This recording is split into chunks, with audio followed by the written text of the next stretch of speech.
to The Back Cover, the podcast that explores the classic soul music of the 60s, 70s, and 80s. I'm Karen Williams. Join me and my co-host Steve Williams, no, we're not related, as we flip over the album covers and share stories of the movers and shakers that created, wrote, and produced those iconic sounds.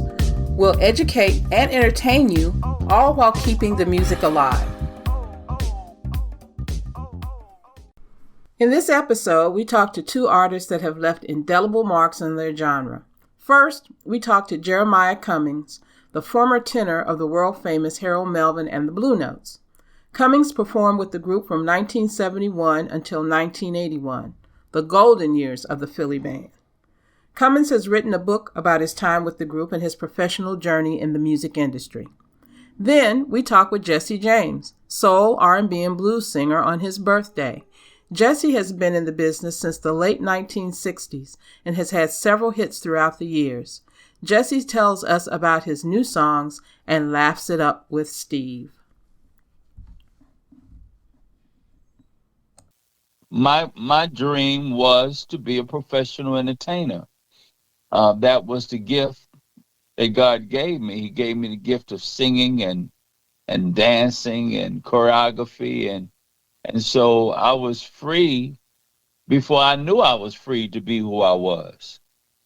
You know, I didn't even know, but you know, the music is a universal language. It's kind of like, you know, music is kind of like, we call it the gospel of Gamble and Huff, the gospel of Philadelphia, because the songs that we sang, you know, had a message in it. You know, on the back of all of our albums, you will see words like "there's a message in the music," and so it was a message, you know. And that song inspired me because I was free to be, you know, who I am, and I didn't know that it was going to be history one day, and that that I would be a part of a legendary group. I didn't know that at the time.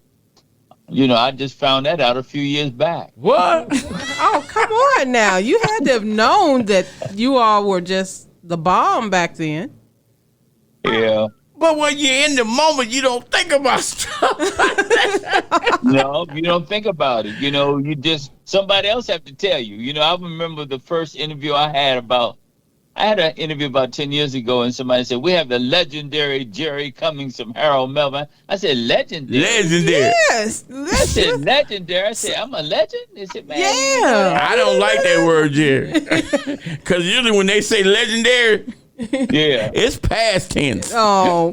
Well, let me ask you a question. Yeah, but, you know, but they call me a living legend. Living okay. legend. Okay, that's good. Well, And I was humbled by it, man. I said, I'm a legend? And they said, man, you didn't know that? I said, no. Well, sometimes it might take a little time. let me ask you a question. When did you hook up with the Harold Melvin and Blue Notes? When did you become a part of the group? And did you sing in the church before, or how did you start? No, I was involved with music all my life, ever since I can remember. I grew up in a church in Augusta, Georgia, called the House of Prayer for All People. There you go. There you go. We always say the best singers come out of the church. And then from down home in Georgia? Yeah. Yeah, you know, and at 3 years old, I was sitting on the front bench listening to all kind of instruments and great singers and people shouting, and you know, so that was my environment. Mm-hmm. That's what I was raised in, and James Brown lived about 3 or 4 blocks from where we lived. Oh, come on, man! And went to the same church. Wait a minute, why you didn't turn out to be a flame, but you went down the street and became a Blue Note? Yeah. Wow. Yeah. So, before you went to Harold Melvin, were you in another group, or how did you make that leap to Harold Melvin? Oh, I had a group in high school. Oh, okay. I had a group that won the Howard Theater Talent Show in high school in Washington, D.C. Wow. Okay. And you know, my dream was to become a professional entertainer. Once I saw Lady Sings the Blues in 1971, I was so inspired about getting to Carnegie Hall. And because in the movie, he was telling Billie Holiday, "You're going to Carnegie Hall." I didn't know what Carnegie Hall was. Did you figure out how to get there? Yeah, but practice. But I said I'm going to Carnegie Hall too. And I'm sitting in the movie theater. By the time 1974 came around, I was singing in Carnegie Hall in New York. Good. And Wow. we have that. The song that I did in Carnegie Hall is on my new CD called Then and Now, and I got a standing ovation. So dreams do come true, and if we really be dedicated to whatever it is that we're after, it's going to find us. Wow. Mm-hmm. That is so wonderful, man. So how long were you with Harold Melvin and the Blue Notes? From what years to what years? I was with the group 10 years. Okay. 10 years. From 1970. From 1972 to early 80s.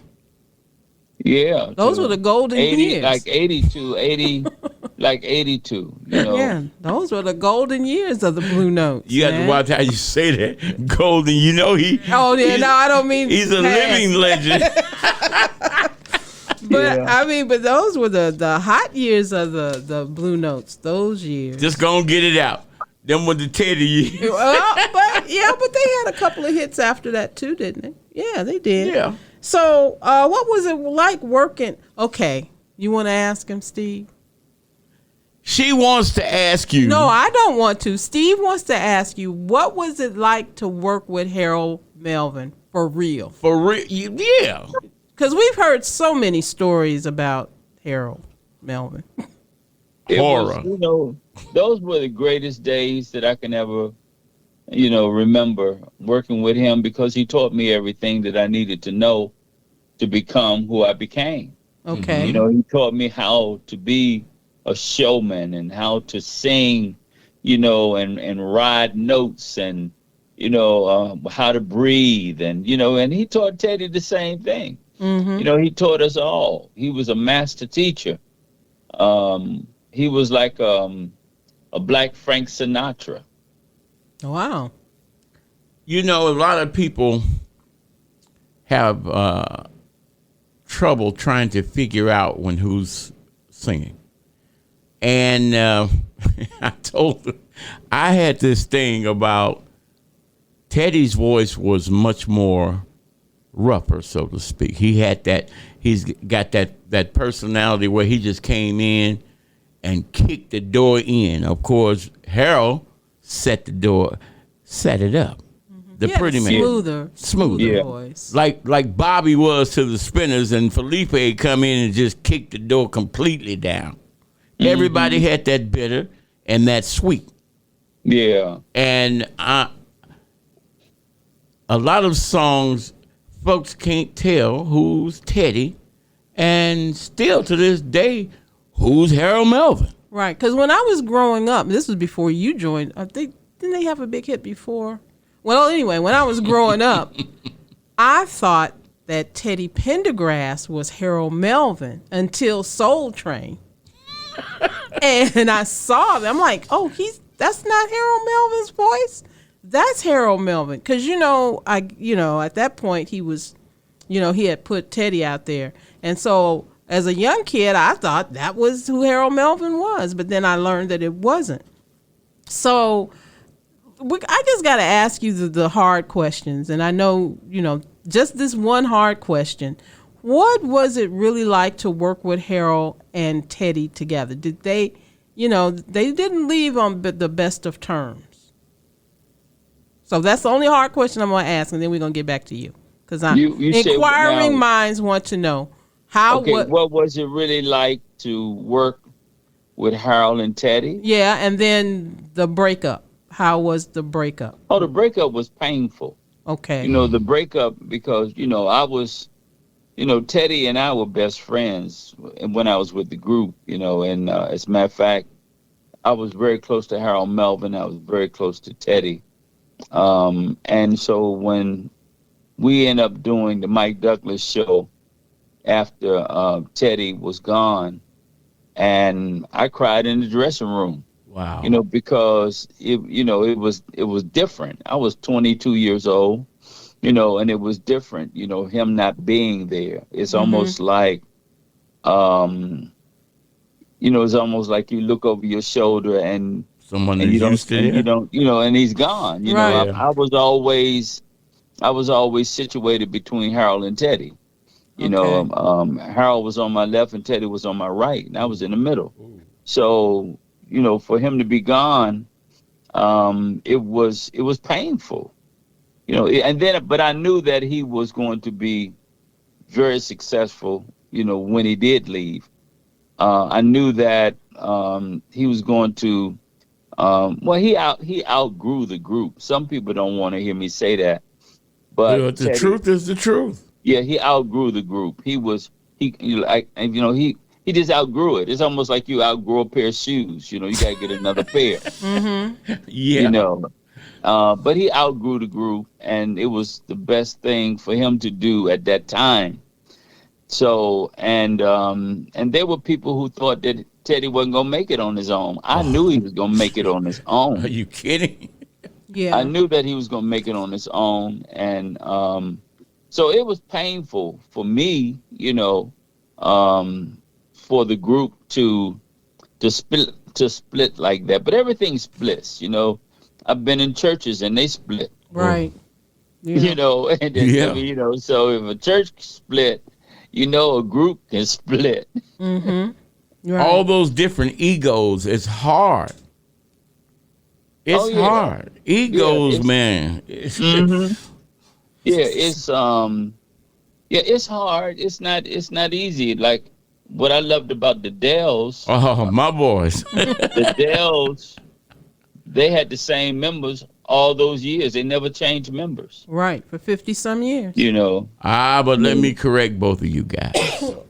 Well, there was one guy. No, I know originally. you know. In the beginning, it's hard for original lineup to stay grounded because first you're trying to find yourself, Mr. Cummings. And with the Dells, I mean, talking to Chuck as many times as me and him just sat down and talked and talked and talked. Johnny Funches did not want to leave the group.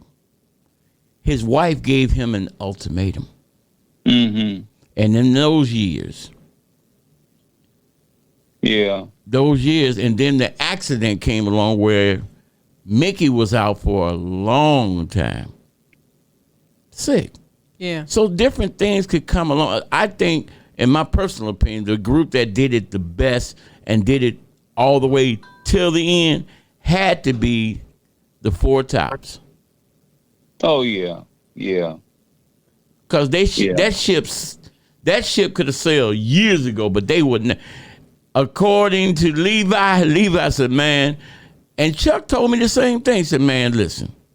He said the out here on the wall it says the Dells. It doesn't say Chuck Barksdale. It doesn't say Marvin, because Marvin was the show. But like you said, Mr. Cummings.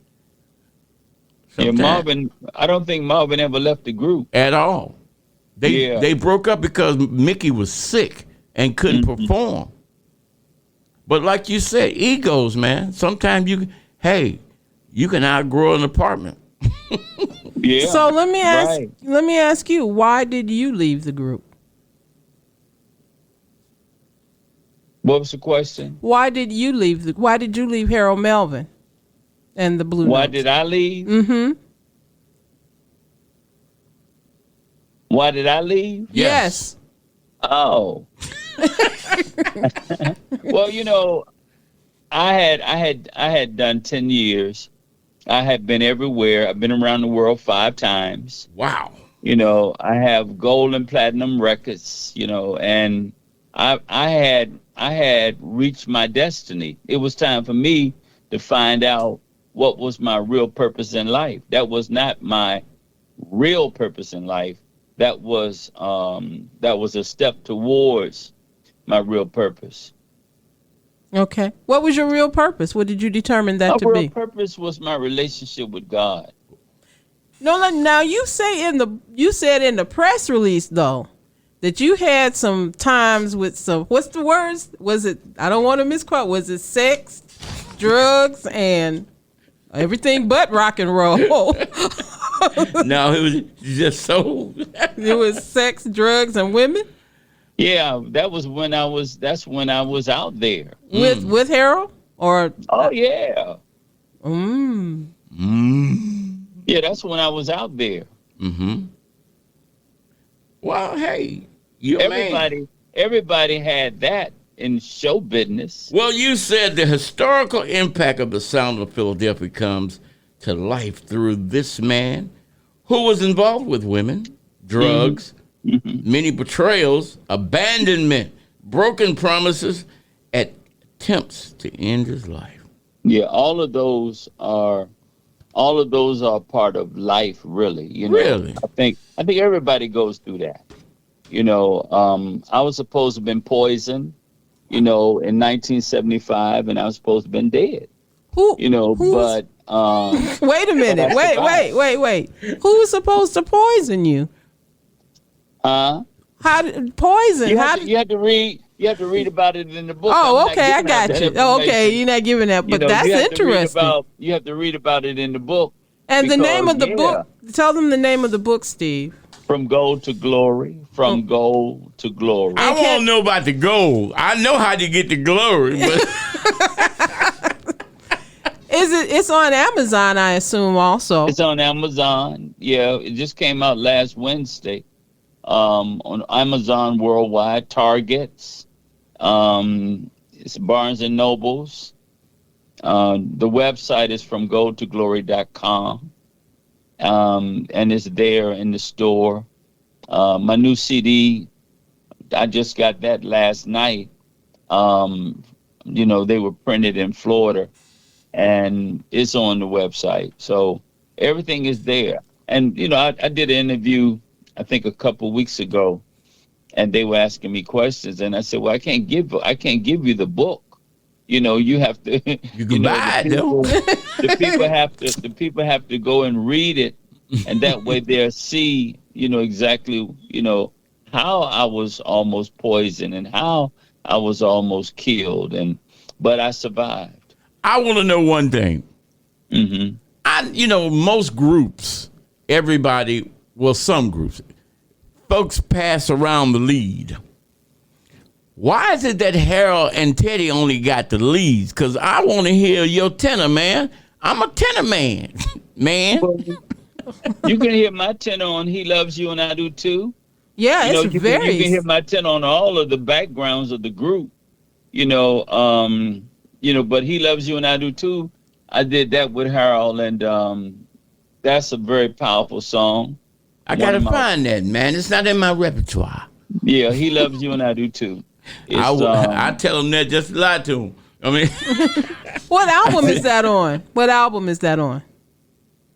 That's on the Reaching for the World album. Okay. Yeah.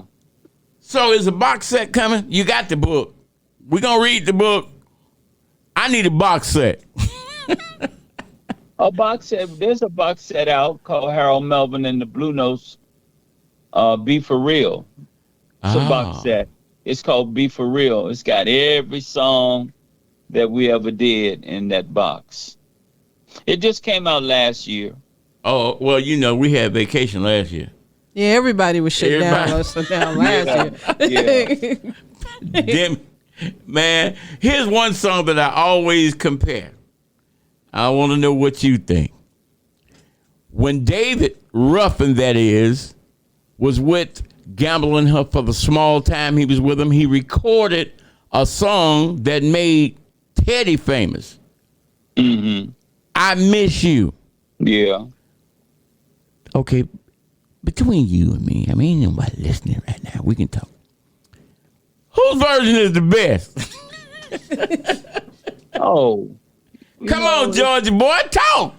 Of course, Teddy, to me, Teddy's version was the best version. I mean, David was a great singer, but he was not, and David had his own unique sound, but he was not like Teddy. He was not like Teddy. Teddy was he was that gospel singing voice, And David Ruffin wasn't. Don't start no fight. I know where you live.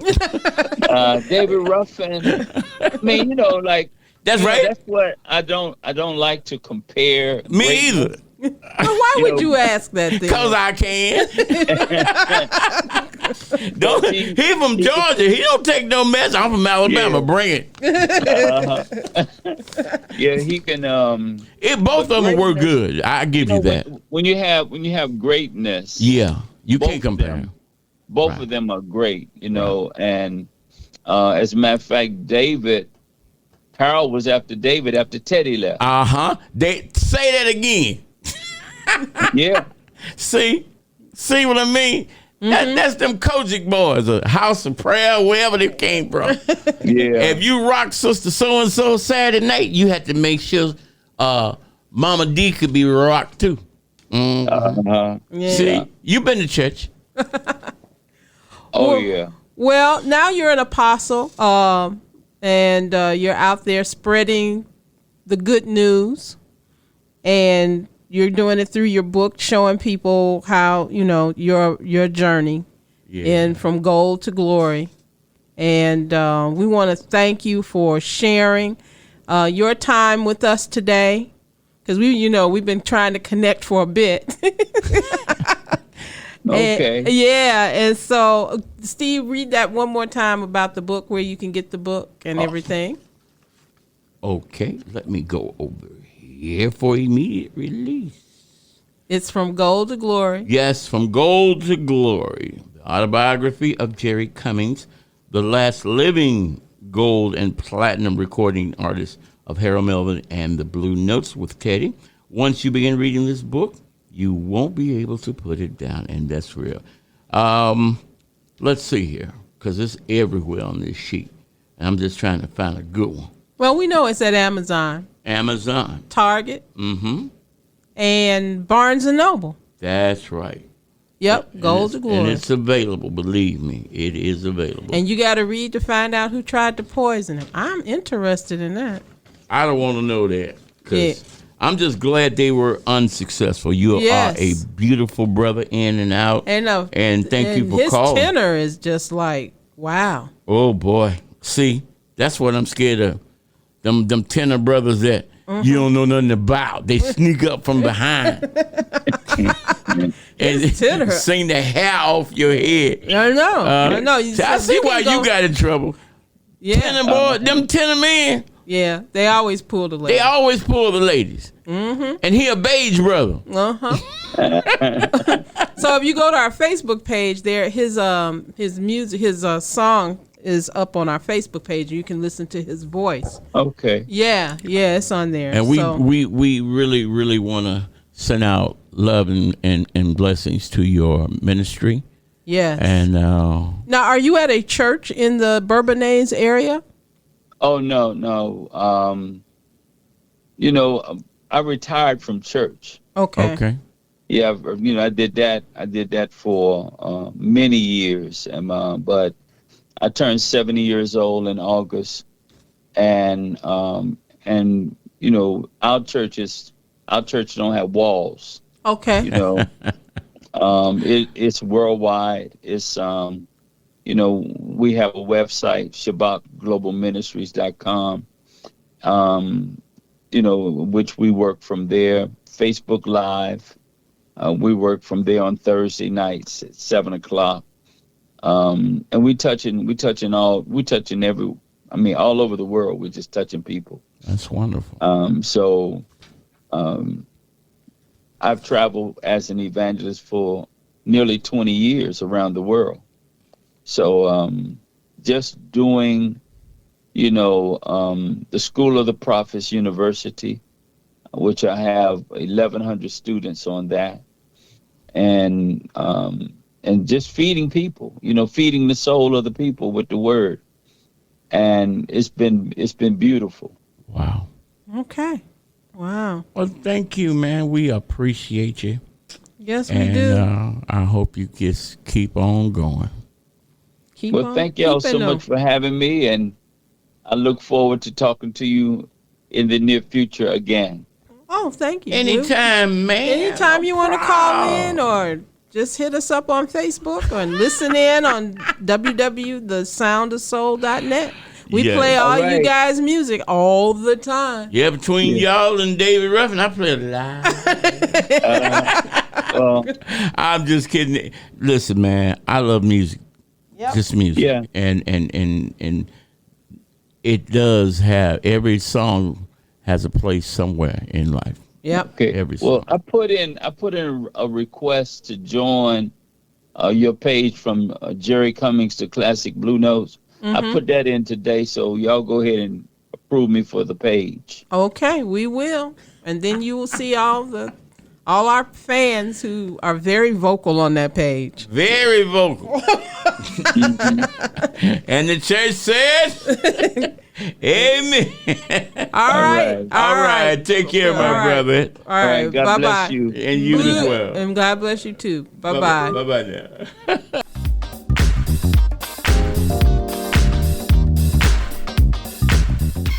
Now just think, put yourself in that position right there. Frankie Beverly and Mays, or Mays featuring Frankie Beverly. See, that's a conspiracy right there.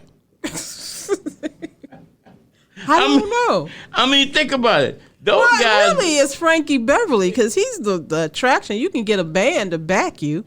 Yeah, but that ain't the way it's supposed to. Okay, I'm going to do the David Ruffin on you. Dan Ross and the Supremes. Smokey Robinson and the Miracles. So why can't it be David Ruffin and the Temptations? Well, you know what I think the problem got to have a strong mind to be in a group, first of all. Right. And then you got to squash those egos. Right. Now, you heard what he said. What? They even wondered whether Teddy could have stood by himself. Oh, yeah, that was obvious. For some people. Well, you know what? It's not just the talent, because, you can be a talented person. But if you don't have any self-management skills and understand that you're in a business, you can flame out real quick. Because, let's take Teddy. He was successful, so we can take him as... But let's suppose that, he had... Oh, David Ruffin. Great talent, had no self-control to be able to manage himself. Because if he had, he'd probably still be around. But that's not... With him, he was able to work. He kept working. He even had hits on his own. I know. Now, wait a minute now. Okay. I'm not going to the left. I'm going strictly to the right. When you are engulfed in a group, let's put this to a test for a second. Right. LTD. Okay. Jeffrey Osborne. But can LTD be LTD without Jeffrey Osborne? No. That's just one. And Jeffrey didn't even want to leave LTD. He didn't, because his brother was there. Right. But they said, you got to go because you beginning to get too popular. And he said, I really didn't want to go. Stay. That's an ultimatum, right? Yeah. Stay with that. All right. Commodores. Oh. Lionel Richie. And I'm glad you mentioned him, because today is the day of the anniversary that he went solo. But could the Commodores stand without Lionel Richie? Well, they did a little bit. No. They had one song. Night. What was it? It wasn't a hit. It wasn't? Because they came to Meridian that a couple of weeks after it was released. Endless Love can't count as a Commodore hit because it was a duet. No, well, of course it wasn't a Commodore. That was him and your girl Diana. I can't stand you. But here we go again. Another group. Who? Cool. Oh no, they're definitely together. But do you realize they didn't hit until JT? But then he tried to go out on his own and Could he stand? Nope. Couldn't stand. Couldn't stand at all. So, it just depends on the person. I think, well, here we go. The Spinners. And your boy, Felipe Wynn. And Felipe probably could have stood on his own. Oh, he did stand for a minute because he went back to Parliament. Yeah. And they had big hits with him. But not standout hits. But not where he was featured. Oh, yeah. What song did he sing with Parliament that he was featured? You got it? Play it. Because I got to hear it. Well, he was featured, but he didn't headline the song. Oh, okay. Well, no, unlike when he was with the Spinners. He didn't headline them then. But his voice was so prominent. Prominent, but he never had a song all by itself. No. If I Could Ever Repay Your Love. That's because you used to be listening. Shut up. You can't. But he was the Teddy of his group. You knew his voice.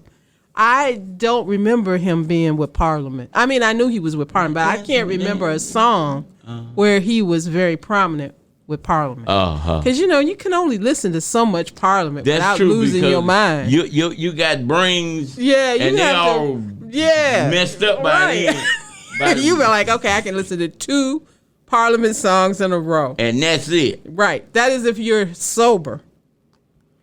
If you're not sober, you might be able to do 4. But by then you fall over. So.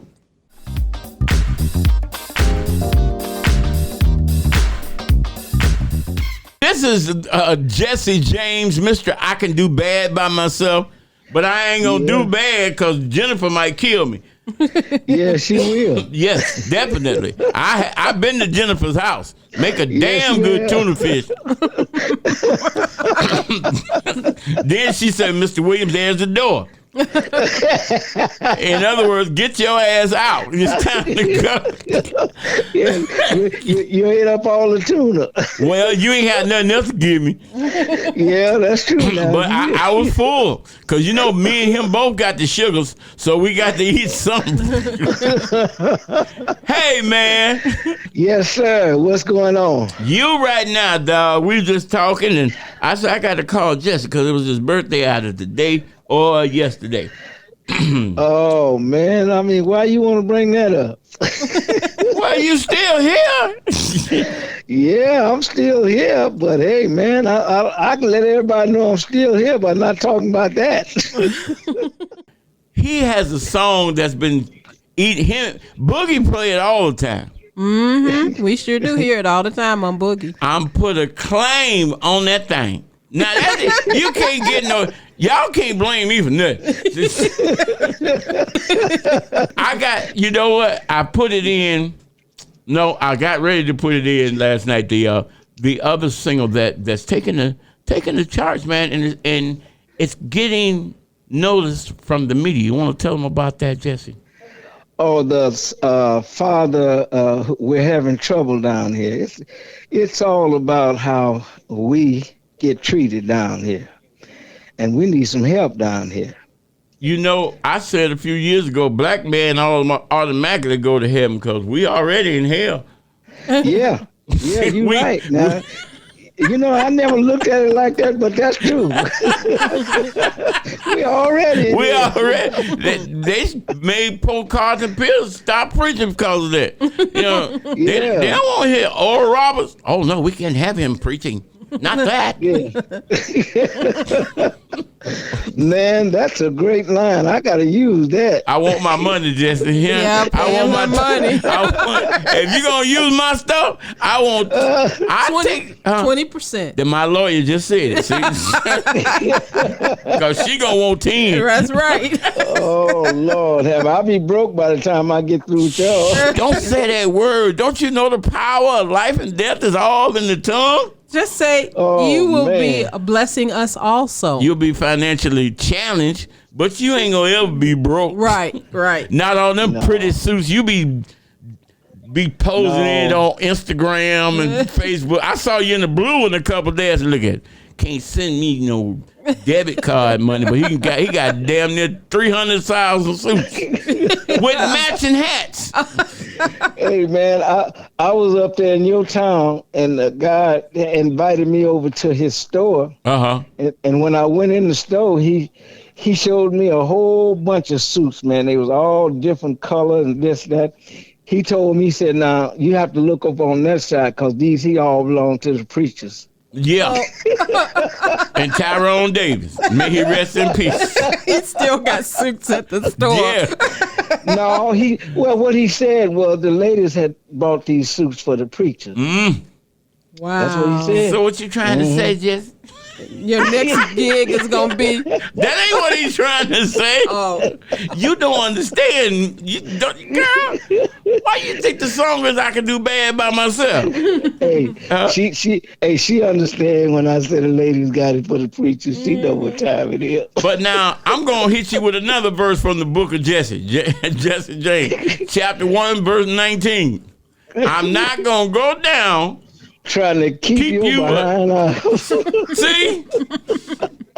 That's the hit when I first met him. Oh, wow. That's a good line. I'm not going to go down trying to keep you up. Trying to keep you up. That's wow. Right. That's good. Yes, that is some great philosophy. He ain't bought breakfast since then.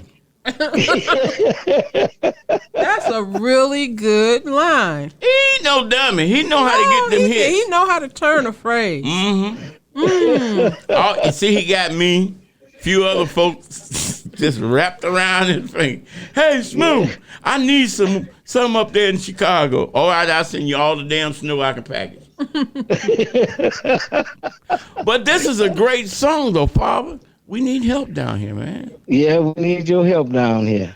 You know, folks is dying. And then the dummies. Yeah, they're trying to change the laws down here. Man. A lot of racism down here. It's been. It's just now. Yeah. It's just getting better for them now. You know. Now, give me the rules on what's going on as far as politically when it comes to your song. Well, I just think that it's a song that I think everybody should play. Is not asking about money. It's something that's an educational record. It's what it is. Right. You know what I'm saying? So, and thanks to you and a lot of the others, Boogie and them, they picked up on that right away. He couldn't believe when Karen. He couldn't believe I saved a Boogie. You got Jesse Stephen. Yeah, he got something. I sent it to him. Then next thing I know, Jesse calling me while I'm doing my stroll in Walmart. Yeah. Oh boy, I tell you, this fool had my grandmama out in the middle of the pasture talking about it don't feel the same, it don't smell the same, and it don't taste the same. Oh. Granny didn't know what the hell she was doing, but she was laying it in there. See, this guy, man, no joke. We have had a lot of fun. And he's one of the only artists that I can actually call up and say, hey, man, that's a nice cut there. Well, I'm anxious to hear that song. I got to put it in, girl. Well, put it in there and have it in there by Friday. That's what she said. Yeah. Say, man, when I'm going to send you some copies, be sure to give her a copy. All yes, right? Thank you. You know, make sure you call him back to make sure he did. Couple of copies, that Father, and I put a claim on it, and you don't know who you're sleeping with. Well, yeah, that's true. I have no idea. All I know was. Well, you know what they say. You sleep with somebody, you sleep with everybody they've ever slept with. Well, they get in line. Yeah. You think? Gotta be careful. You think you know. Yeah, you think you knew. I got both. I got all 9 of my shots. I got mine too, brother. So y'all can play around if you want. Nope. Yeah, I bring my card out everywhere I go. See, that's why he's 93 today. See? Thanks for listening to The Back Cover. You can catch The Back Cover on TuneIn, Stitcher, and MyTuner.